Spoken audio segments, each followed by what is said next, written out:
प्रधानमंत्री नरेंद्र मोदी ने आज़ादी के 75वें स्वतंत्रता दिवस के अवसर पर 9वीं बार लाल किले पर राष्ट्रीय ध्वज फहराया और देश को संबोधित किया। इस संबोधन के दौरान उन्होंने 5 प्रण का जिक्र किया। इस संकल्प के जरिए पीएम स्वतंत्रता के 100 साल पूरे होने के वर्ष की रूपरेखा खींचते नजर आए। पीएम ने संबोधन में कहा कि हमें 5 प्रणों को लेकर 2047 तक चलना है, जब आज़ादी के 100 साल होंगे। हमें आज़ादी के दीवानों के सारे सपने पूरे करने का जिम्मा उठाकर चलना है। प्रधानमंत्री ने विकसित भारत को पहला प्रण बताया और कहा कि इससे कुछ कम नहीं होना चाहिए। गुलामी की हर सोच से मुक्ति पाने को उन्होंने दूसरा प्रण बताया और कहा कि गुलामी का एक भी अंश अगर अब भी है तो उसको किसी भी हालत में बचने नहीं देना है। उन्होंने कहा कि इस सोच ने कई विकृतियां पैदा कर रखी हैं, इसलिए गुलामी की सोच से मुक्ति पानी ही होगी।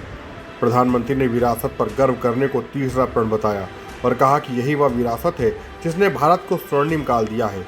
उन्होंने एकता और एकजुटता को चौथा प्रण और नागरिकों के कर्तव्य को 5वां प्रण बताया।